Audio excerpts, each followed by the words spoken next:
In this video, we're going to do an overview of the Haas control. Let's start on this side. Here we have the power on button, the power off button. They just simply turn the control on and off. Here we've got an e-stop, also known as emergency stop. It's for just that, to stop in the case of an emergency.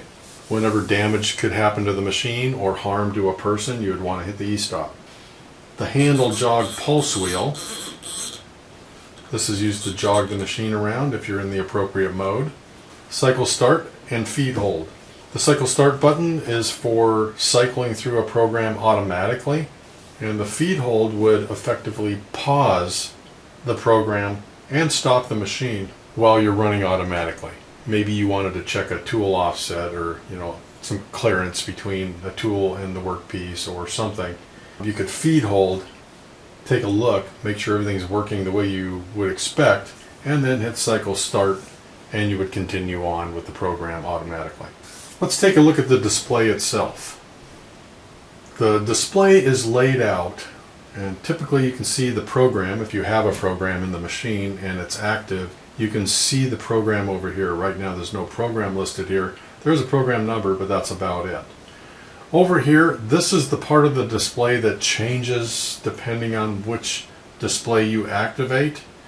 And also what will show up somewhere along this part of the display are all the tabs, various pages you can go on any given display down here. We'll see some of that in a minute. This area here is always showing us the condition of overrides on the machine. We have a number of things here that we want to monitor as an operator. Spindle speed, spindle power, surface speed, the chip load, the feed rate, and so on. And then this here is showing us the load on the spindle. If I end up with excessive load on the spindle, I risk stalling the machine, which could be really bad. This area right here is just showing me the positions on the control. This is pretty much always here. I've got X, Y, Z, and A. It's also showing me the load on any given servo motor. For example, the load on the Z axis, it's showing me that's at 34%. Over here we have timers and keeping track of the number of parts we've made, if you're even using that.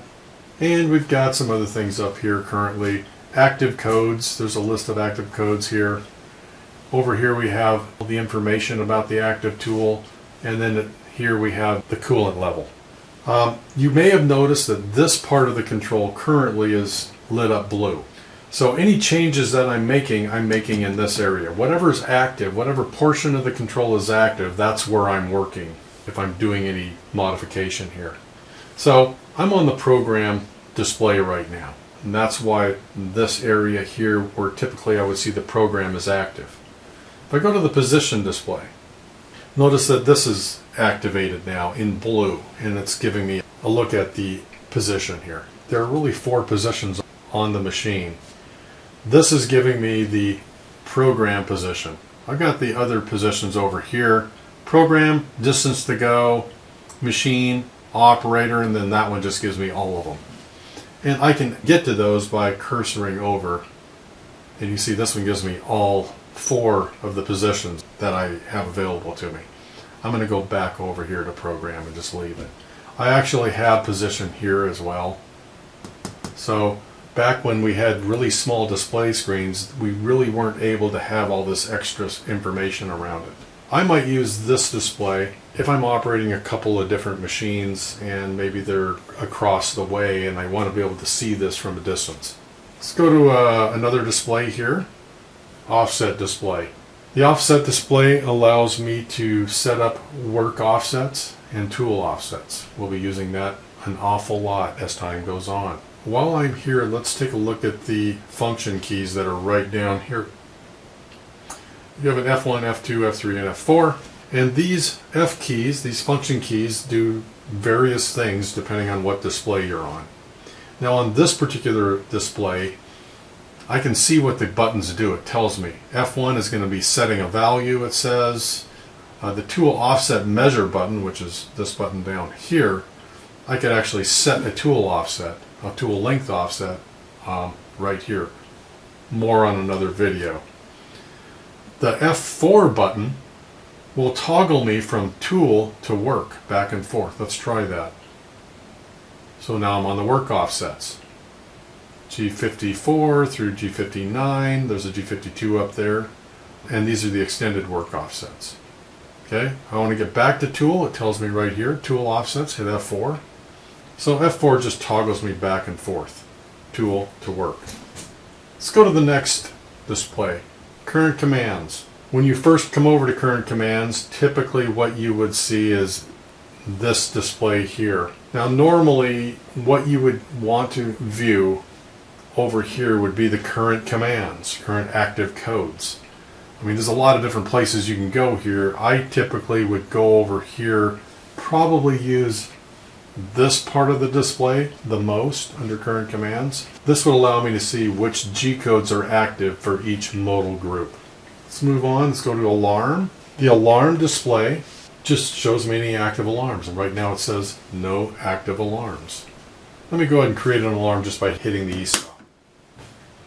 Alright, so I press the E-stop and instantly put the machine in alarm mode.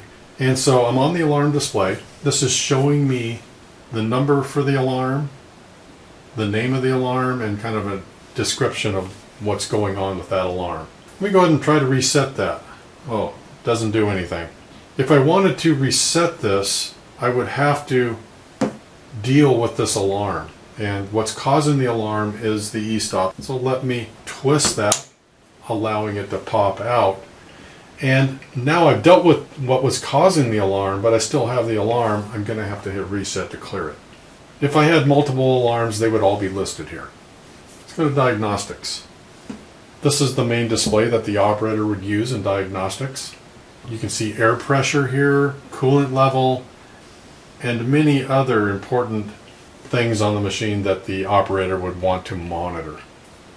There's several other pages we could go to. We're not going to do that at this time.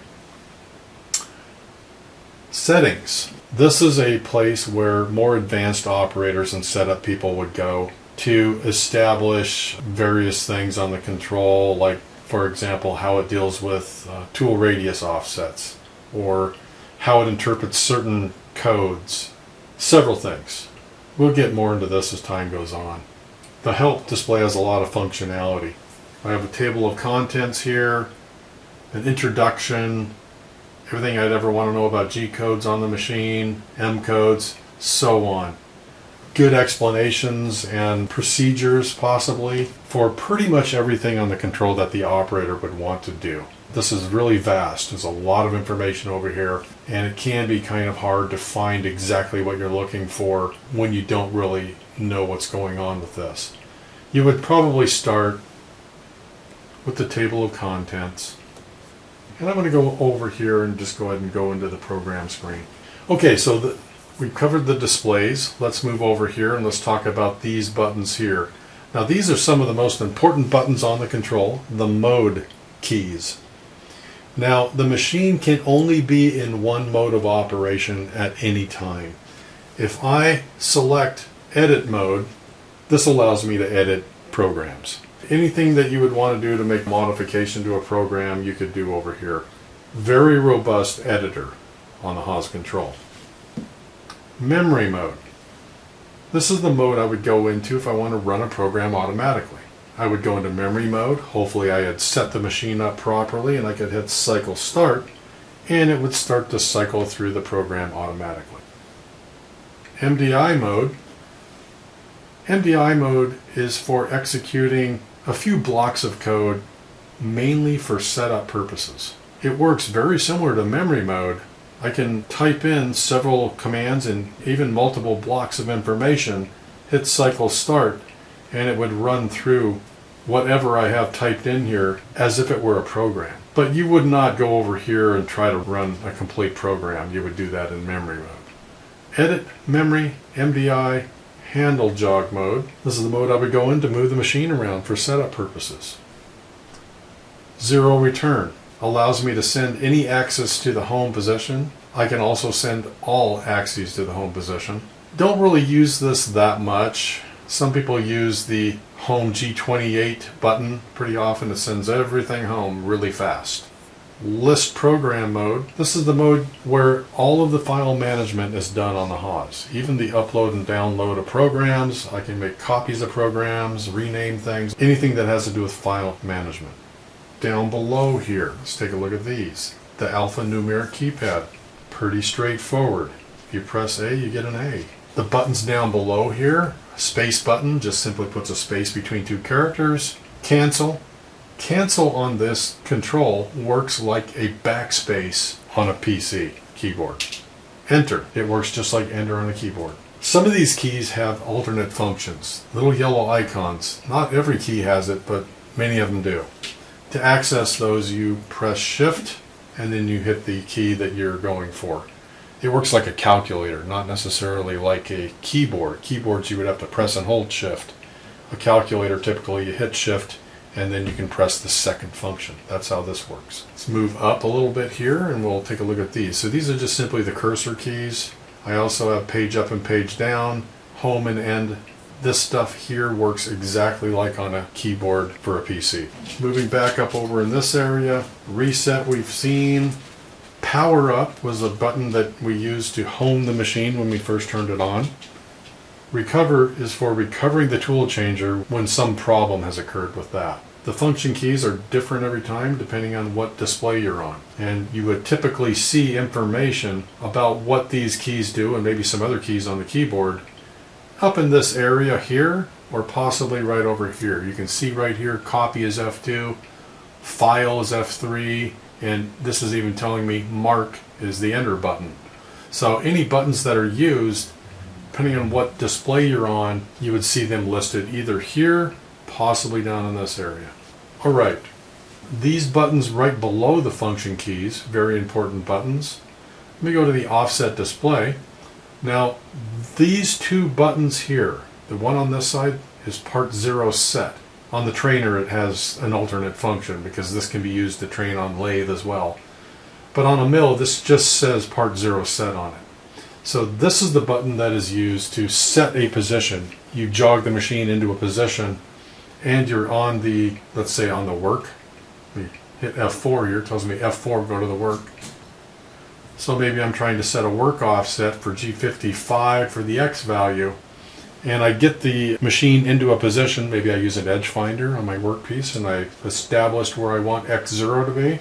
I would use the part 0 set button to set that as a position. This button is the tool offset measure button. It's used to establish tool offsets while touching tools off. Let's hit F4 and toggle back to the tool display. And let's cursor to whatever tool that I may have in the spindle. Let's say I had tool 10 in the spindle. At this point, I would jog that tool down to the tool touch off position, and then I would hit tool offset measure, therefore updating the value. If I press the next tool button, the control will automatically load the next tool into the spindle. And then I could jog that tool to the touch off position and hit tool offset measure for that tool. And I could continue on using these two to set up all of my tools. This button right here is tool release. Now this button is not used. There's another tool release button that is up near the spindle. We always use that to install and remove tools. This group of buttons here, these are all related to jogging the machine around. I would have to go into handle jog mode. And then these 9 buttons around here are all axis buttons. X-axis, Y-axis, Z-axis, A-axis. And then the button in the middle is the jog lock button, which we're not going to talk about here. So once I'm in handle jog mode, I select the X-axis. Notice it highlights here. If I select the Y-axis, that would highlight here. If I select Z, it highlights, and so on. So if I were to select the X-axis, I could actually move the X-axis back and forth here. So that's how these buttons work. These 3 buttons here are for the chip auger. Chip auger forward, reverse, and stop. Now you can also turn the chip auger on and off using M codes in the program.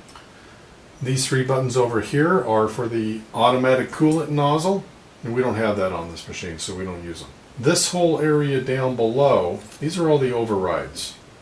We have feed rate override and spindle override, and the way these work, the center buttons both say 100% on them, and then to either side you have plus 10%, minus 10%. So watch what happens when I press plus 10%. Notice how the feed goes to 110%, 120, 130.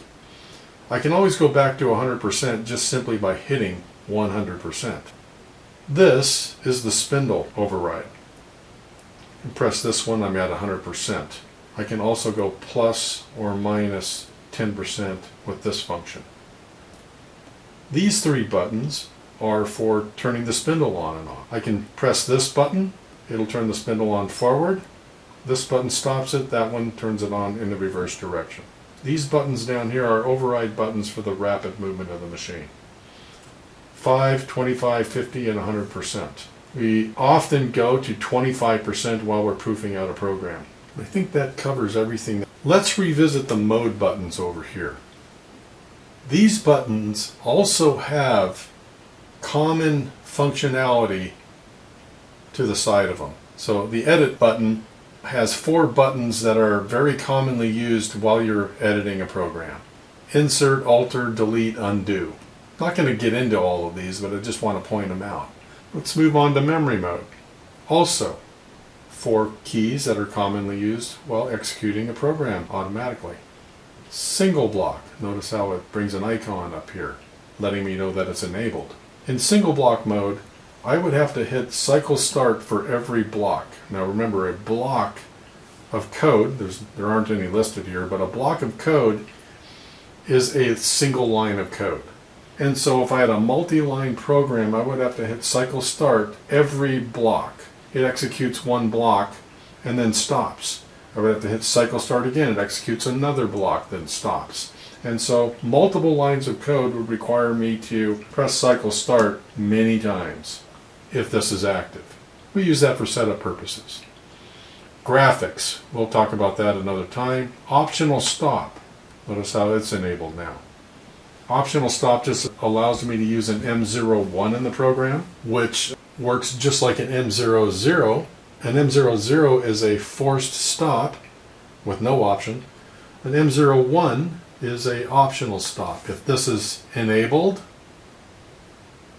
and I'm executing a program automatically, it will treat all M01s as a forced stop. Gives me the option. Let's disable that. When disabled, it just skips over them. The block delete. When that's enabled, any block of code that has a / in front of it will be ignored.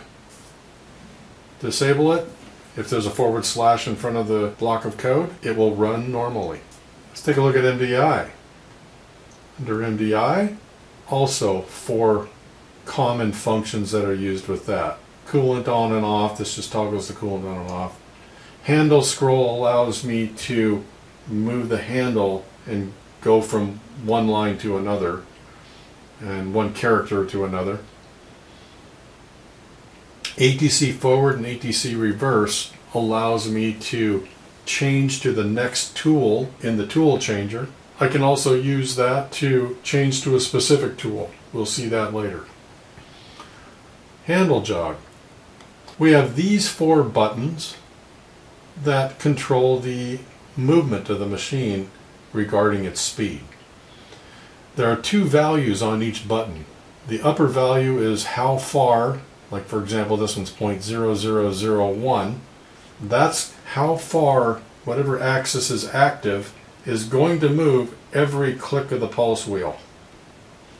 Bottom gives me feed rate if I'm pressing and holding one of the press to hold jog buttons here. And so let's skip over to this one, 0.1. If I press that jog speed, every click of the pulse handle is going to give me 0.1, 100 thousandths, quite a bit. The number on the bottom is 100 with a decimal point. So if I press and hold the jog, it's going to move 100 inches a minute. And so that's how these jog speeds work. Zero return, several keys here that are associated with that, and then also under list program, we have several keys that are associated specifically with that. One is select program, another one is erase program. So if I use the cursor keys here and I get on a specific program, I press select, it'll actually activate that program so that I can run that automatically. If I hit erase program, it'll erase whatever I have selected.